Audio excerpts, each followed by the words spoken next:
Two things you want to know if you're going to create wealth.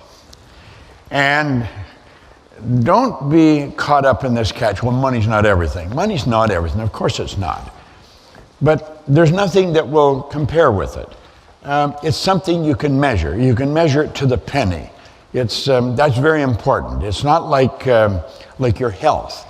You can't measure your health. You say that's more important than money, but you're talking different things. You can go to a doctor, and a doctor can give you a clean bill of health and walk out and drop dead. That's happened to lots of people. So you can't measure that. But money, you can measure it right to the penny. You'll know if you're doing better. Money's not going to make you a better person. Money's going to make you more of what you already are. If you're not a nice person, you'll probably become despicable. If you are a nice person, you're going to become a lot nicer, because money is a magnifier. Money is an instrument that enables you to extend the good you can do far beyond your own presence. When Sandy and I decided that we were going to give money to Cynthia's organization, then we got excited about it. And we just keep upping the ante. But the kids that are getting educated, they're getting clean water, and they're getting nutritious food and proper medical, and they're getting educated, and they're excited going to school. Thousands of them now. That makes me feel good. I've got a picture in my office that I look at frequently where all these little kids are reading our books and studying our material. Well, there's two things that you have to know if you really want to create wealth. One, you have to know where you are, and the other one, you have to know where you're going. And then you got to get moving. Now, that is so simple. You see, it's like U squares. U squares is a simple concept. It's beautifully written, but it is a very simple concept. This is so simple, you have to ask, why are so many people stuck? Yeah, they're stuck. They're clearly stuck. They're getting the same results now as they were a year ago.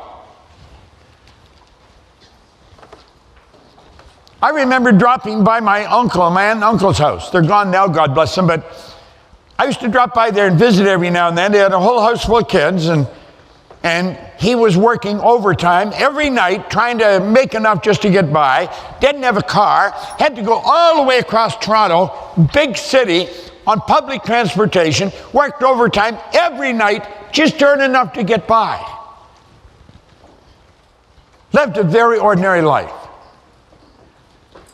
I dropped by one Christmas, and they're rushing around to get credit cards in all the big stores so they could buy the kids Christmas presents.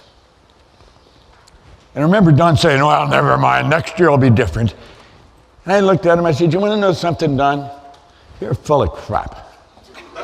Next year's going to be exactly the same as this year because you never change. I said, don't start that stuff on me, Proctor.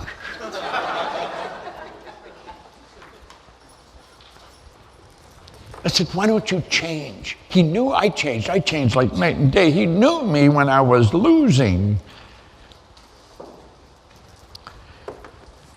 Now, they were paid every 2 weeks. They had budgeted to live on this pay. So 3 times a year, he got 3 pays in a month. That third pay was always an extra pay. They decided they were going to come to a seminar. I was doing seminars at the Hyatt in downtown Toronto every Tuesday night for 8 weeks. 2.5 hours a night, 3 hours a night for 8 weeks. I made them pay to come to the seminar. They thanked me right up until their death for making them pay. I knew if they didn't pay, they wouldn't keep coming. But I knew that money meant a lot to them. And I knew that they just couldn't permit themselves just to throw it away. So every Tuesday night they'd come. Ed Mark said, for 3 weeks I had no idea what you were talking about. You're talking about spirit and vibration and all this stuff. I knew nothing about any of that. But then one day you said, I want you to write a list of everything you want. And she said, I couldn't think of anything I wanted. I had not been thinking of what I wanted since I was a young girl. It was always, what's Don want? What's the kids want? never what she wanted. And she said, when I started to write, I couldn't stop.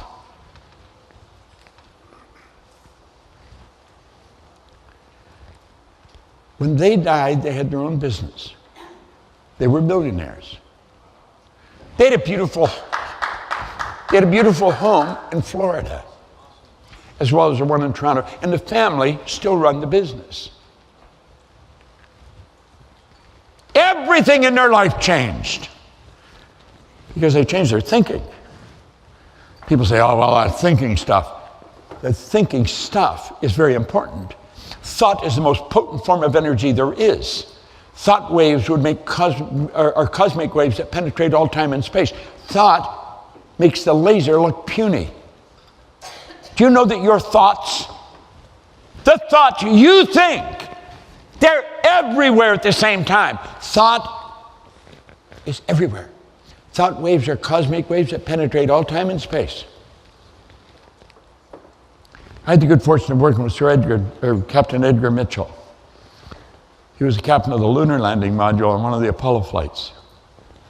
He was doing thought transference exercise with Sherman and Ford here in the southern United States from the other side of the moon. It was written up in a magazine. He was an interesting guy. I took him to Toronto one time for a speaking engagement. There's a funny side to it. We had the whole back was a huge big screen. It was just a shot of the moon, and he was walking back and forth in front of the moon, the man on the moon. And he told the audience, he said, you know, coming back from the moon, he said, I sat and looked out one of the windows, and I could see the earth spinning down there in the darkness. He said, I had a euphoric experience. He said, I thank God for opening the gates of heaven and letting me in just for a few minutes. And I followed him in the program, and I said, you know, I had a similar experience to Captain Mitchell. I too had a euphoric experience. And I thank God for opening the gates of hell and letting me out. we were traveling different directions, you see. But Don and Marg's life was never the same, and neither of any of the kids. They were stuck. Now, the obvious answer to why people are stuck, you say, well, they don't have a goal. I used to say that a lot. I don't necessarily believe that anymore. You see, I have a goal. It's written on a card. I carry it in my pocket. I've done that because Hill said to do it for 58 years. Everything I write in the card I get. Now, what happens, you'll get a goal card. When you write the goal card, what you're doing is you're painting a picture with words. That's what Van Gogh said. I dream my painting, and I paint my dream. Well, you build a picture of what you want, and you paint it in words. Now, when I touch the goal card in my pocket, my sensory factor touch is affected. A light message goes screaming through the central nervous system. Whap! It's a group of cells in my brain. They're activated, and the picture of the goal flies on the screen in the mind. Simultaneously with me touching the card, the picture's there. The only thing that can grow is that you give energy to. That's how you give energy to it. Well, I don't think maybe everybody's got their goal articulated like I have, maybe. A lot of people do. But I think everybody wants something, so you could say that would constitute a goal. They may not focus on it, and they may spend more time thinking of why they can't have it than why they can or how they will, but they do have a goal. I don't think that's where the problem is. That's just where the problem is down here. I don't think the average person knows where they are. We were talking yesterday, and Peter was asking me we were talking about who am I? Let's forget who am I for a moment. Where am I? Don didn't know where he was. Don was stuck. Don was stuck in a factory working overtime just to get by. Never entered his mind if he changed his thinking, his whole world would change. Never entered his mind. And yet that's been stated by every great thinker all down through history. They've disagreed in virtually everything else, but that one point, they've been in complete unanimous agreement. Now, what's the problem here? Well, people are stuck where they are because of paradigms. Now, the average person has no idea what a paradigm is. They really don't know. They don't even know they don't know. I didn't know. I didn't know I didn't know. I was just losing. I was an unhappy loser. Now, fortunately, somebody woke me up. Unfortunately, not everybody wakes up. I've gone into prisons. In fact, I'll share it with you now. I cut a deal with classification in Kingston Penitentiary. That is maximum security in Canada. Now, they've closed it. Damn near time they closed it, too. It's a terrible place. But at any rate, it was open for years, and it was the deal I made that I would come in, but anybody that wants to come to the meeting has to be able to come. Anybody. They said, well, you can't do that, Proctor. And I said, why not? Well, he said, some of these guys are bad guys. I said, no. I said, they just think they're bad guys, and you think they're bad guys, but there's no bad guys, there's only guys. And some are going in the wrong direction. And they said, you don't really know what you're talking about, Proctor. Some of these guys are bad guys, they're dangerous people. There was one guy, and he was in solitary confinement for 7.5 years. Every day he was in solitary, in this little cell, he got 1 hour a day in the yard by himself. 1 hour. And that was it. Joe Gardner. And he was a bad guy. He shot a guy in a holdup in Windsor, that's across from Detroit, and just about blew the guy's head off. But fortunately, the guy didn't die. Now, if he had died, they'd have hung him, because they were hanging people in Canada in that. And he was sentenced to 27 years. He had been in 7.5 years in solitary confinement. And I said, anybody that wants to come, got to be able to come. And I would take coffee, donuts, and cigarettes to the meeting. That's like bait and the hook.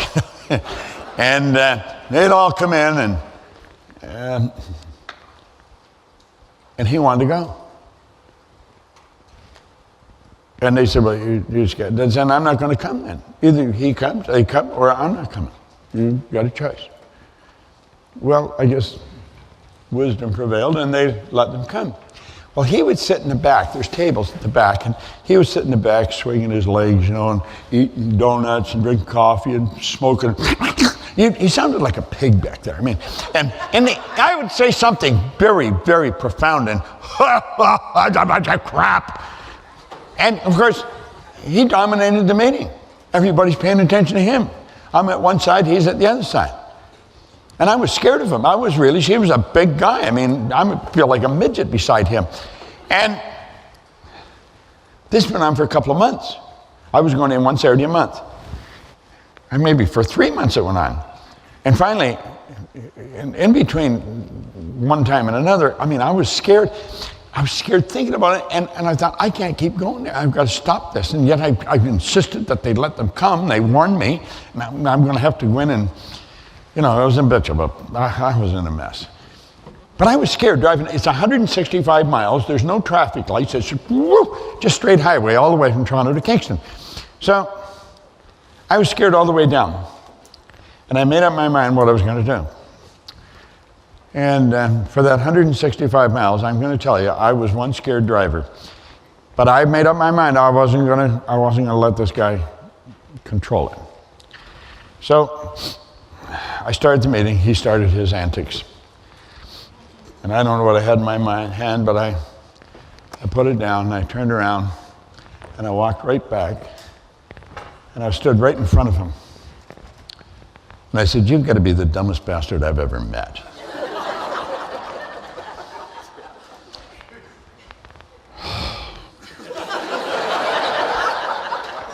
I was scared. And I'm going to tell you, you see this guy's body just tighten up.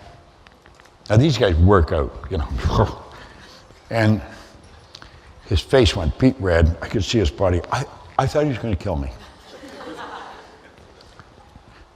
And I said, I can tell that screw to open the door. He's got to let me out. He's going to take you and lock you up for a month. I can earn it faster than you can steal it. You're not listening to me.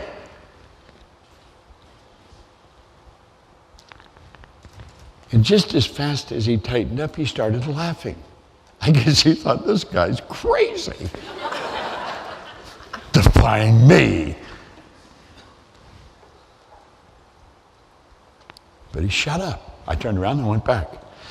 I was so scared. I thought I was going to go to my pants. I was really scared. You've been scared? Well, nothing like this. And so anyway, driving home, I felt strong. I did it. Well, the next month I went down, he was sitting right in the front. And if anybody shuffled their feet, he'd turn and look at them. I got more than I bargained for. He became the duty discipline officer in my meeting. And everybody paid attention to me, or he was going to look after them. Do you know,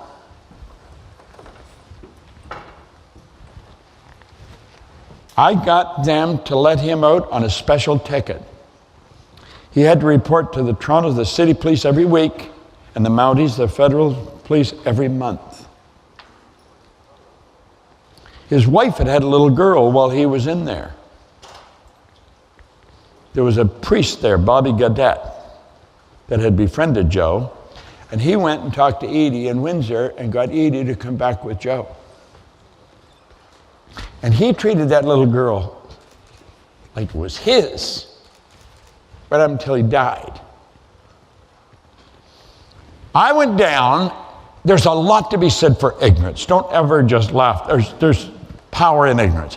I went down to the parole board and I'm hammering on the table. I said, you got no right keeping this guy locked up on this parole. I'm going to England to open an office. He's the best guy I've got. I want to take him with me. They tore up his parole, give him his passport. And he came to England. Joe straightened out. He was the best guy I had. Joe was probably my best friend for a long time. Now, Joe passed away. He died.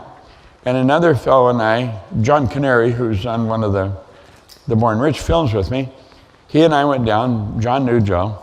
And we were so proud of Joe because he straightened out. And Joe's there in the, in the box like this. And John says, son of a bitch, he's got my cufflinks on. So you see, he never completely straightened out. But now, the reason I'm telling you that is Joe is in there because of a paradigm.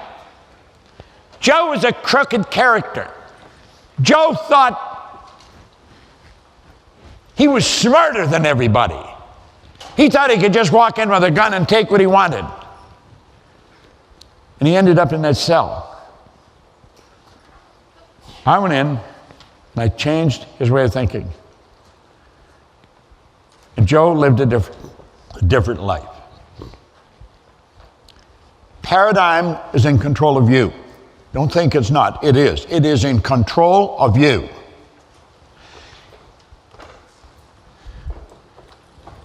Every day, 5:30 in the morning, I'm sitting and I'm writing an exercise with my left hand. Now, I'm right-handed, so this is my non-dominant hand. Today was 148 days. We'd given this out in the seminar, and so I thought I should do that. I remember I was only at maybe 20 days. I was going out on the road, and it's a thick book. There's 365 pages in this book. And so it's thick and it's heavy, and when you're going on the road, you don't look for heavy things to carry. You look for carrying as little as possible. And so my paradigm's working on me while I'm writing in my book at home, and I'm thinking, I don't really need to take this on the road. I could leave it at home. I can catch up when I come back. I don't need to do it every day. And then the other part of me saying, Proctor, your paradigm's trying to talk you out of doing what you said you were going to do. You said you were going to write every day, whether you're on the road or not. You didn't say it just when you're at home. And you see, you have these conversations. You're having a conversation with your paradigm. It's a demon inside of you. That it talks to you. That it tells you, don't do that. You crazy? Go ahead, do it. Don't do it. It's in control. And you know something? 97% of the time, the damn thing wins. It does. And I don't care how sophisticated you are. I don't care how smart you are. I don't care how religious you are. I don't care about any of those things. Your paradigm is in control. It's been programmed right into the cells in your being. Stop and think of how you got here. Little particle of energy from mom, little particle of energy from dad comes swimming along. They were in resonance, and that is the nucleus of you. And then for 280 days, an attractive force went to work. And all of mom's DNA and all dad's DNA, where'd their DNA come from? Well, their mother and their dad. Where did they go from? Their mothers and their dads. God knows how far back this goes. You're the product of other people. You're the confluence of thinking that goes back for God knows how far. That's who you are. That's why you look like you do. That's why you've got the hair you've got. That's why you're the height you are and the weight you are. You see? That's why your foot is wide or narrow. This is all programmed into us. Then 280 days later, we make our debut on the planet. And we become programmed by the people we're surrounded by. If you were taken out of an English-speaking home in New Jersey and put in a home in the suburbs of Shanghai, you would grow up fluent in Chinese, no knowledge of the English language. You'd grow up liking their food. You could come from an Italian home, you wouldn't never eat Italian food. You see how it works? Now, of course, you could take the baby out of the suburbs of Shanghai, put him in that home in Jersey, and the baby would grow up fluent in English, no knowledge of the Chinese language. That's programming. We're a product of our environment. That's why welfare recipients, third, fourth, fifth generation welfare recipients. Paradigms. Now ask yourself this. Would you feel comfortable coming up here and spending maybe 15 or 20 minutes really explaining what a paradigm is, how they're formed, how to change them? There's a few of you that would probably do very well, and there's some of you who say, well, God, no, I wouldn't want to do that. Well, this subject is so important, you should learn how to do that. Now, I don't care where you are, I don't care what your social economic status is, I do know this. If you can hear my voice, pay very close attention to this. This is real, and you're not going to get it in school.